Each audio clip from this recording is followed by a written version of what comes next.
các bạn nha.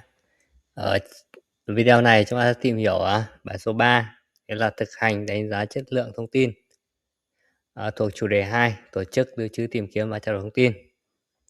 Đây chúng ta sẽ đi tìm hiểu tóm tắt lý thuyết và thực hành, hay là gợi ý các kết quả của nhiệm vụ. Rồi phần nhiệm vụ thực hành thì chúng ta sẽ có nhiệm vụ nhất là tìm kiếm theo mục đích yêu cầu.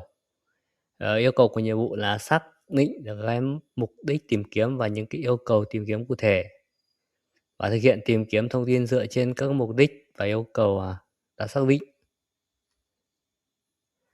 Nhất là chúng ta sẽ tìm thông tin về các cái trường trung học phổ thông tại địa phương để quyết định lựa chọn nguyện vọng đăng ký. Thì ở đây chúng ta sẽ có yêu cầu tìm kiếm có thể như là điểm chuẩn này, chỉ tiêu tuyển sinh trong 3 năm gần nhất này, tỷ lệ tốt nghiệp trung học phổ thông và đỗ đại học uy tín này, và các cái nhóm môn học thế mạnh của trường và các hoạt động ngoại khóa bổ ích, khoảng cách địa lý và an toàn khi di chuyển từ đi nhà. Đấy là chúng ta xác định được cái mục đích yêu cầu tìm kiếm thông tin. Đấy, chúng ta có tổng cộng 5 gạch đầu dòng này. Rồi cái phần hướng dẫn kỹ thuật và cái quy trình thực hiện. Đấy, B thực hiện tìm kiếm. Nhất chúng ta sẽ sử dụng máy tìm kiếm. Ví dụ như là máy tìm kiếm Google này, google.com, là Bing, là bing.com. Và chúng ta cũng có thể sử dụng các cái AI.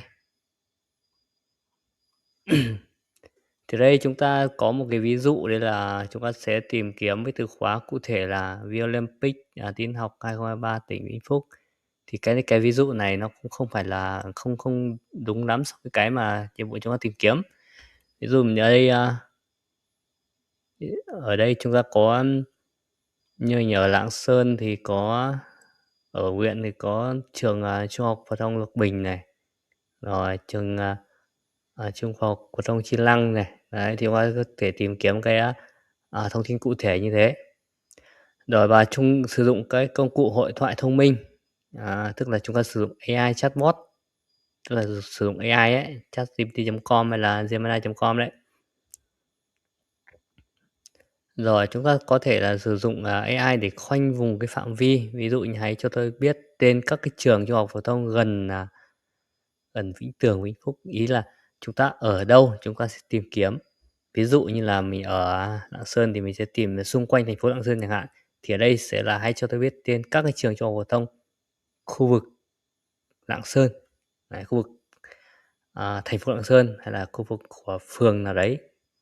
Ví dụ bây giờ là bây giờ hiện tại mới đổi trang chính quyền 2 cấp thì các cái thông tin này chưa được cập nhật lên chatbot, thì chúng ta sẽ hỏi ở thành phố Lạng Sơn. Vì khi mà các bạn xem video này vài năm nữa, bây giờ đang 2026 thì vài năm từ 2030 thì chúng ta sẽ cần phải tìm theo là tên phường hoặc tên xã. Rồi lúc đấy thì chúng ta sẽ có rất nhiều cái khác nhau, cái trường khác nhau. Rồi đấy, thứ nhất là sử dụng công cụ máy tìm kiếm, thứ hai là sử dụng AI chatbot này. Cái thứ ba là lưu trữ tóm tắt thông tin tìm được. Nghĩa là chúng ta sẽ sử dụng là các cái nội dung tóm tắt như là địa chỉ trang web này. Đấy, một tệp lưu trữ dữ liệu để phân tích. Nghĩa là chúng ta sẽ sử dụng một cái thuộc ví dụ như là cái phần mềm soạn thảo văn bản, có thể là ở trên máy tính hoặc phần mềm soạn thảo văn bản ở trên app như là Note ấy, nó ở trong các cái điện thoại có Note ấy. Rồi cái đấy là cái thứ ba, chúng ta cần lưu trữ lại tóm tắt thông tin này. Rồi cái thứ tư là đánh giá thẩm quyền nguồn tin, hay là chúng ta cần đảm bảo cái độ tin cậy của internet. Ví dụ chúng ta sẽ ưu tiên các cái trang chính thống, như là các cái trang của những cái trang có cái đuôi là .edu.vn ấy, đó là cái của cái Sở Giáo dục Đào tạo. Ví dụ như là website của nhà trường, đấy, website chính của trường đấy luôn. Rồi các cái website của trường thì sẽ có là trung học phổ thông viết tắt này, như ví dụ như trung học phổ thông Lộc Bình.edu.vn, đấy tên cái website của trường nhỉ. Rồi chúng ta sẽ đến phần gợi ý này. Đây mình sẽ gợi ý kết quả thực hiện nhiệm vụ. Nhiệm vụ đầu tiên này chúng ta sẽ có một cái mẫu nhật ký tìm kiếm và lưu trữ thông tin. Thì các yêu cầu tìm kiếm thì chúng ta sẽ có, nhất là điểm chuẩn này, chỉ tiêu này, rồi cái thứ hai là nhóm môn học thế mạnh, thứ ba là vị trí và di chuyển. Thì đây chúng ta sẽ có thông tin thu thập tóm tắt và cái nguồn nguồn minh chứng, đấy, tức là cái link ấy, đường link ấy. Ở đây chúng ta có nhất là điểm điểm chuẩn và chỉ tiêu, thì điểm chuẩn và chỉ tiêu năm gần nhất dao động khoảng, 35 đến 38 là chúng ta có 4 môn, 3 môn. Rồi chỉ tiêu của năm nay tuyển sinh, ví dụ như là 450. Ở các cái, thông tin, các cái thông số này đều sẽ là cái ví dụ nhá, nó không chính xác về, số điểm với số môn hay các cái tổ hợp các môn đâu. Ví dụ như ở đây chúng ta có thi 4 môn chẳng hạn, tuy nhiên là sẽ có năm thi 2 môn, ở 3 môn thì nó sẽ có cách tính điểm khác nhau. Ở các cái, ờ, mỗi năm thì sẽ có cái tính điểm, nhau và chúng ta cần tìm hiểu. Như đây có nguồn minh chứng là của Vĩnh Phúc này. Rồi cái thứ hai đấy là nhóm môn học thế mạnh, thì ở đây chúng ta có thế mạnh về các cái lớp chuyên tự nhiên là có toán, lý, tin học, ngoại ngữ này. Rồi cái website của trường. Đây, chúng ta có thông tin tóm tắt và nguồn nhân chứng là cái website của trường này. Về vị trí thì chúng ta sẽ có ví dụ như khoảng cách là cách nhà khoảng 3,5 km. Ví dụ đấy nhá. Rồi cái giao thông thì có thuận lợi, có cái tuyến xe buýt công cộng. Đấy. Ở đây chúng ta có số 1 đi qua này. Và minh chứng là chúng ta sẽ có nguồn Google Maps và các cái địa chỉ, địa bàn trực quan này. Rồi, sang nhiệm vụ số 2, thì ở nhiệm vụ số 2 này chúng ta sẽ quyết định dựa trên cái chất lượng của thông tin. Về yêu cầu nhiệm vụ sẽ là đánh giá chất lượng thông tin tìm được trong nhiệm vụ 1. Từ đó chúng ta sẽ đưa ra danh sách lựa chọn nguyện vọng gồm 3 trường theo thứ tự ưu tiên mà các bạn thấy phù hợp với cái năng lực và sở thích của mình. Như ở trong lớp học mà chúng ta thực hiện nhiệm vụ ấy thì mỗi nhóm bạn, mỗi nhóm, mỗi bạn sẽ có những cái đánh giá hay là có những cái lựa chọn nguyện vọng sẽ tương đối là khác nhau, nó không thể nào giống nhau được hoàn toàn được, đúng không? Rồi, đấy là như thứ nhất là chúng ta sẽ đánh giá này. Về đánh giá về tính mới, tính chính xác và tính đầy đủ, tính sử dụng được.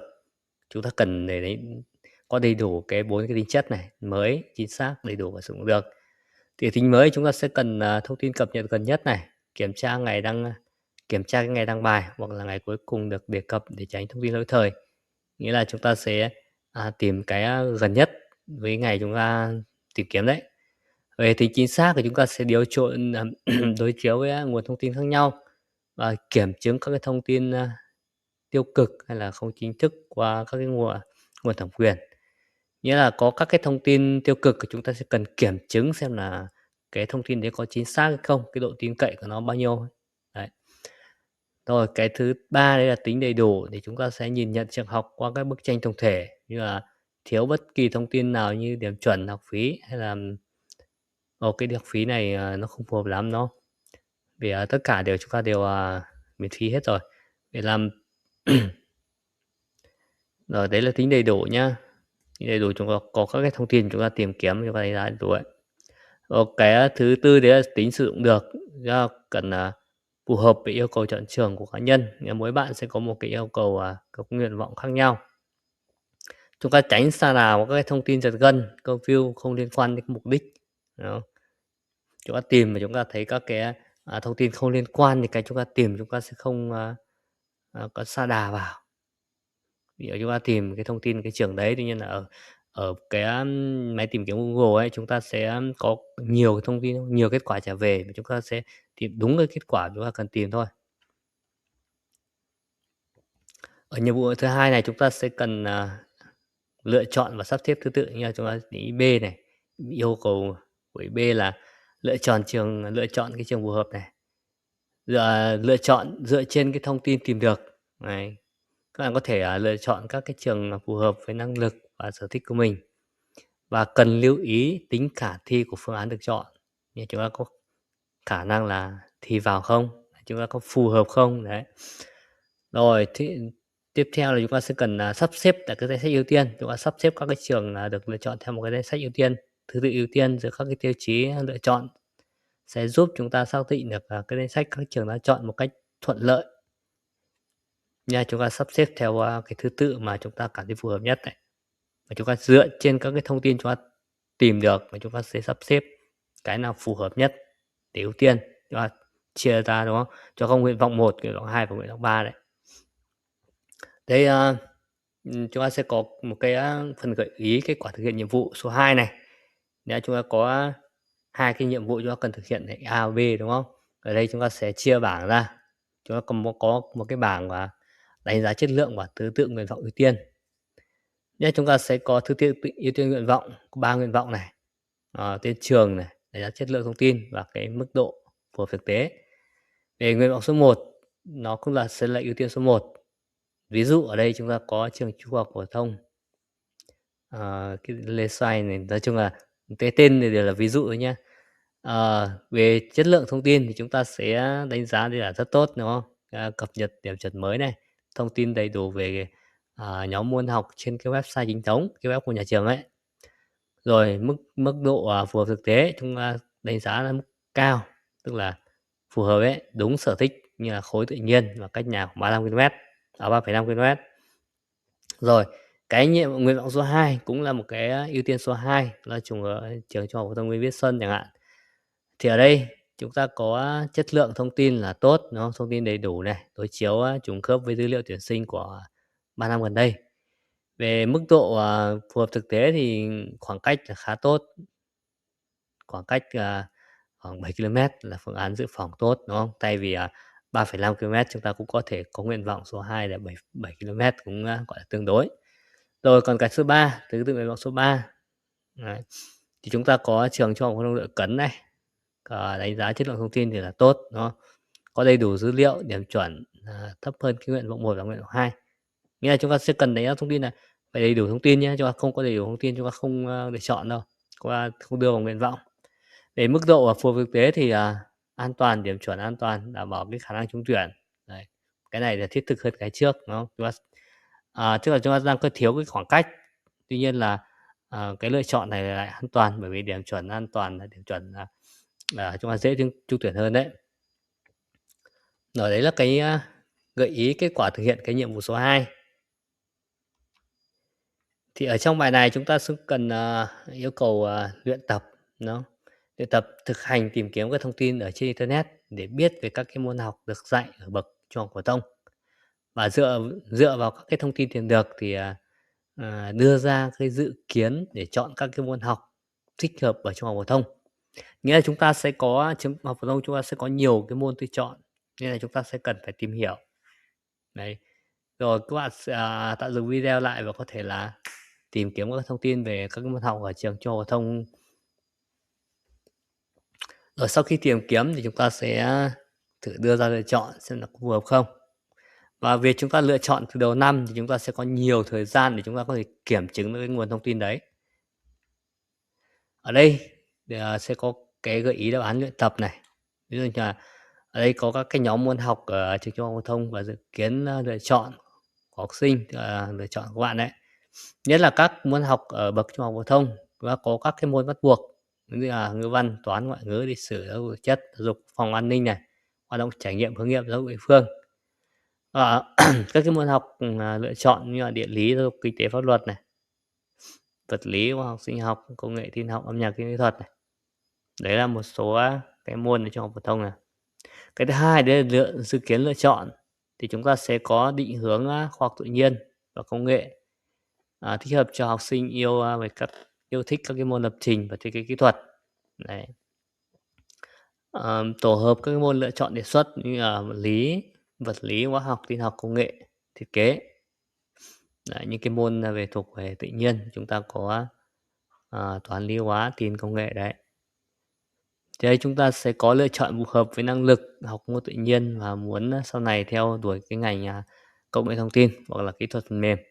Đấy, những cái môn mà chúng ta thuộc, liên quan đến môn tin học đấy. Đấy chúng ta có phần, gợi ý đáp án phần luyện tập ở đây.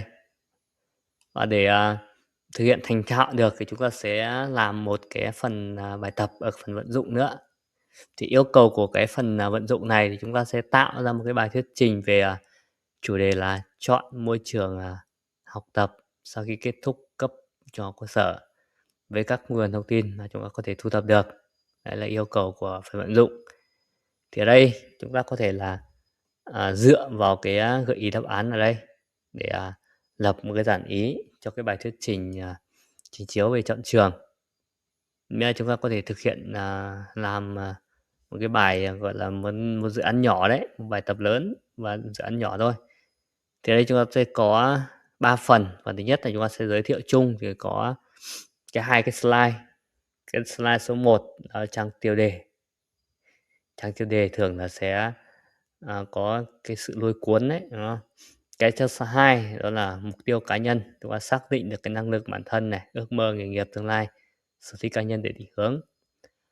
Phần số 2 đó chúng ta sẽ có làm 2 slide thôi, là slide số 3 và slide số 4. Đó là tổng hợp danh sách các cái trường, điểm chuẩn và khoảng cách. Slide số 4 là đánh giá chất lượng và các nguồn thông tin đã thu thập bằng, các cái tiêu chí, bằng bảng tiêu chí mà chúng ta vừa, thực hiện ở trước bài học đấy.